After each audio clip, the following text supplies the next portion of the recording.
Sports Sermon.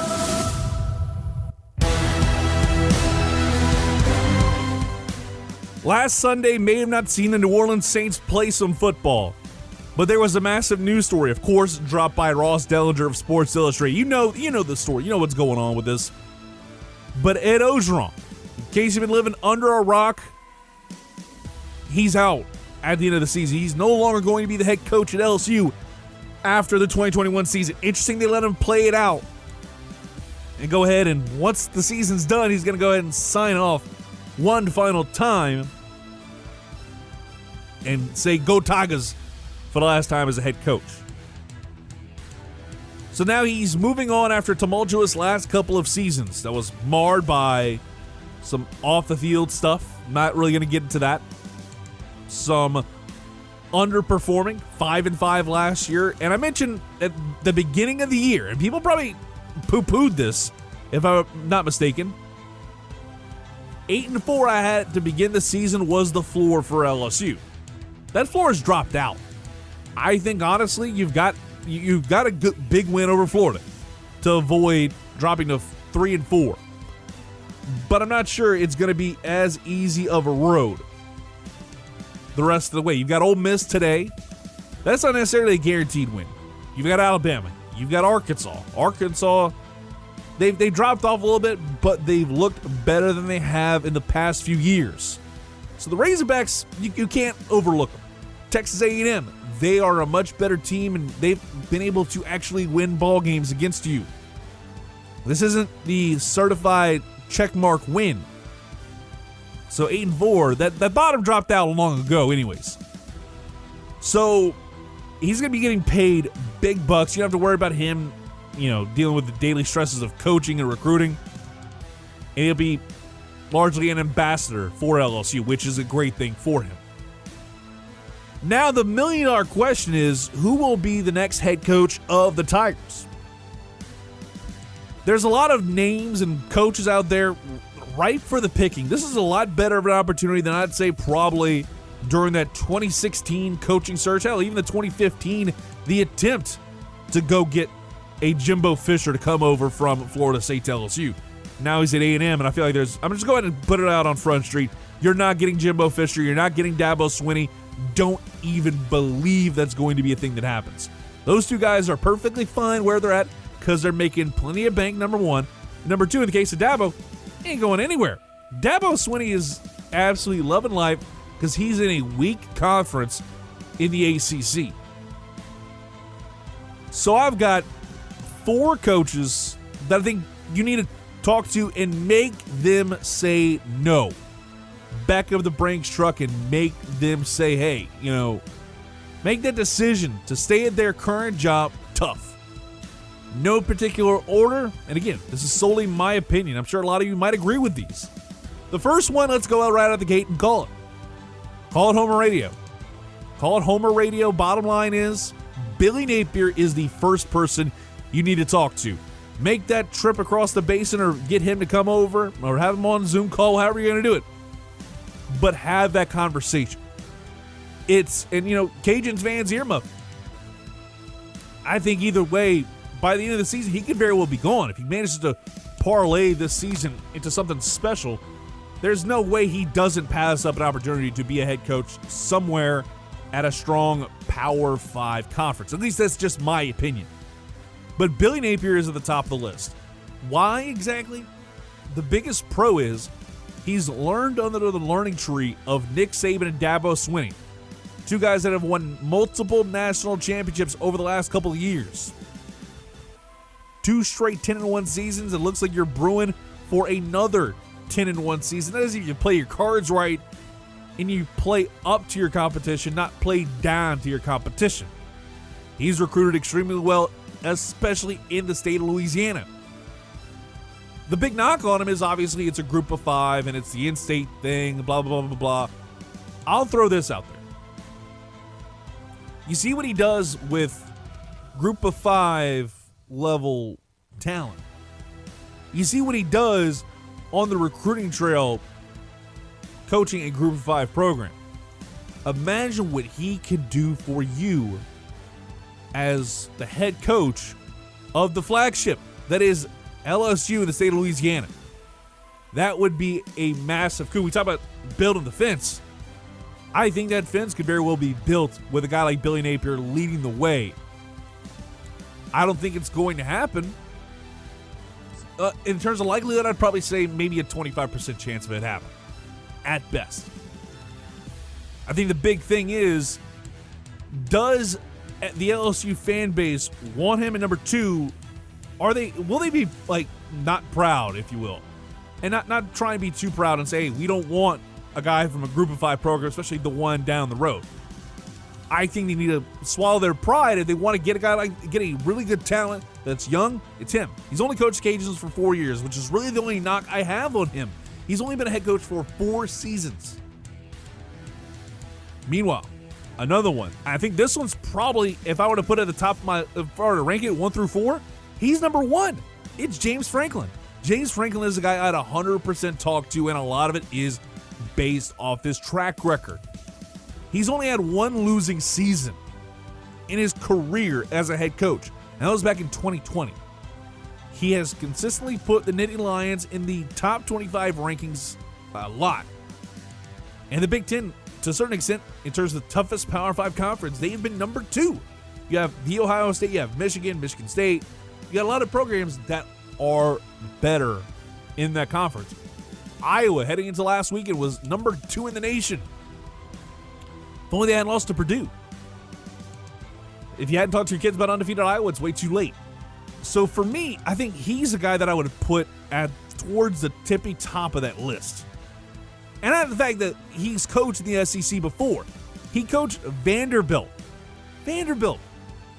And before you say, oh, hey, he coached Vanderbilt, and obviously he had that investigation over at Vandy, and it didn't necessarily look all that great for him, but you look at what he did at Vandy. His head coaching record was outside of 6-7 in 2011. He went 9-4 2 straight years, 2012, 2013, before jumping over to Penn State. That's pretty damn good. And then he's been able to make this program at Penn State a lot more of a consistent winner. Hell, won the Big Ten championship in 2016. That makes me think he's probably the most qualified coach out there that you could probably get if you're going strictly on the college football ranks. Again, I mentioned the fact that what happened at the Vanderbilt and some allegations that happened last year while he was at Penn State. It hurts his image a little bit, but I feel like the fact he's navigated murkier waters, taking over a program in the post-Paterno era and managing to make that and righting the ship, that's a huge step in the right direction. I think that's a guy I would 100% take. Jamie Chadwell is probably the guy I'd put third on my list. He's turned Coastal Carolina from an afterthought to a top-tier Group of 5 program. Virtually overnight. After you had a former entrepreneur in Joe Moglia, and he had to step down, Jamie Chadwell took over after being kind of an interim head coach once and then became it again after Moglia stepped down. He managed to turn this thing overnight, bringing a rigid culture to that program and turning a team that had only been playing FBS football for 5 years into a top 25 team. Now, will they be top 25 by the end of this week or by tomorrow? I don't necessarily think so. You lose to App State. And an App State team that, relatively speaking, in terms of the hierarchy, it's a down year for them.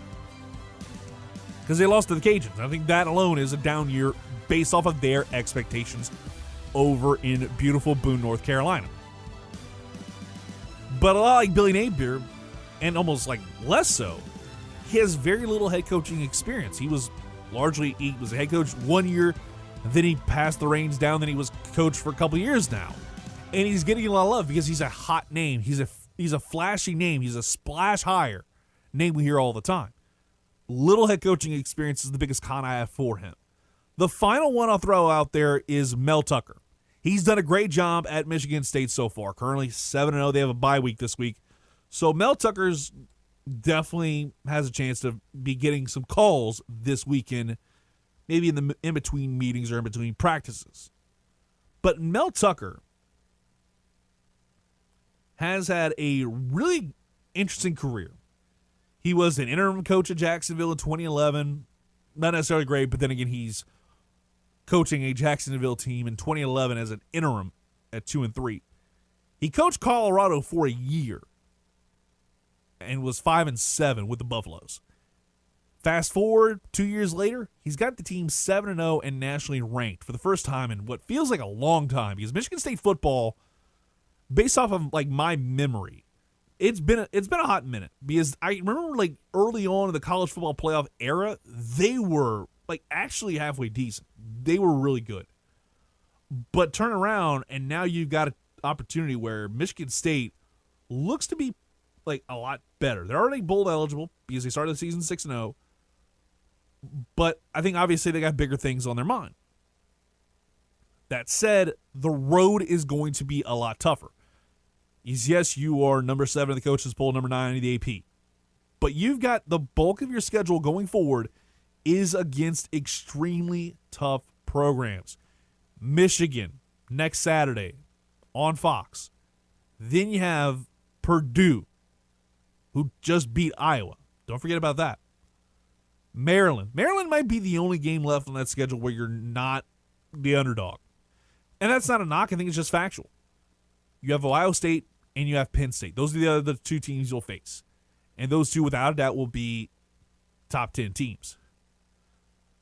So Michigan State might just be an 8-4 team. And I think there's absolutely an opportunity for him to get that spot.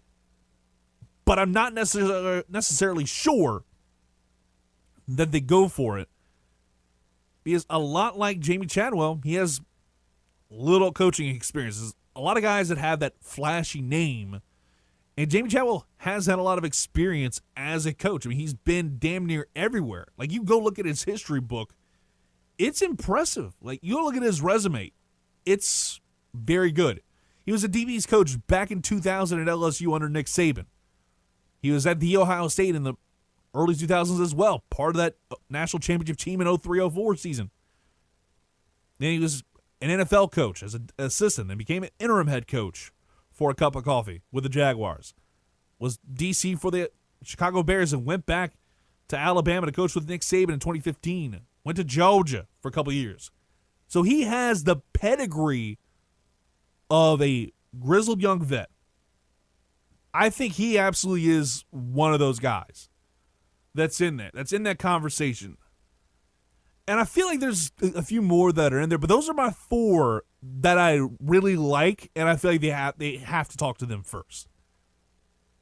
Other guys, obviously, Luke Fickell. I think Fickell absolutely has a great opportunity, but I think he's going to go, if obviously Urban Meyer doesn't take it, I think the USC job is his. I think the USC job is absolutely his, in my mind. But I'll throw a couple out there in terms of avoiding. And you need to avoid this like the plague, or maybe, as I said earlier, socially distance yourself from these two names. And I'll say it right out of the gate. Lane Kiffin's a guy you should avoid like the plague. Because if he's going to jump ship from Ole Miss after 2 years to go to LSU, who's to say that 2 years down the road, something else doesn't open up, a notable job in 2-3 years' time opens up that he's like, hey, I want to take this opportunity. Let's say hypothetically, the Alabama or Georgia job opens up. You don't think he's not going to take that and go run where the money is? His agent is absolutely setting that up. So for me, I want to avoid Lane Kiffin because he's been a guy that always jumps around. He never stays at a place too long. Another guy I'll avoid, and this isn't a knock against the coach himself, Bill O'Brien. I don't want to see Bill O'Brien be a head coach of a program, especially college football-wise. And it's because of what I saw with Houston after he took over as the coach GM role. When he took over that place went to HEW hockey sticks in a handbasket. I wish I could say something else, but I can't because it's radio. But that place went to hell in a handbasket in a hot minute once he took over as GM. You saw him make these absolutely ridiculous trades. I feel like he's good as a coach, but don't let him have all the chips. Maybe similar, at least somewhat, to Ed Orgeron. Don't let him hold all the chips and control everything, have him be able to do his thing in his own little world, and things will wind up being a little bit better. That's at least how I think about Bill O'Brien. There's a couple others. Obviously, Urban Meyer, if he gets fired from the Jaguars after the season, and he should be, in all honesty, I don't know if they're going to wind up moving forward from him fast enough, but that's a different conversation.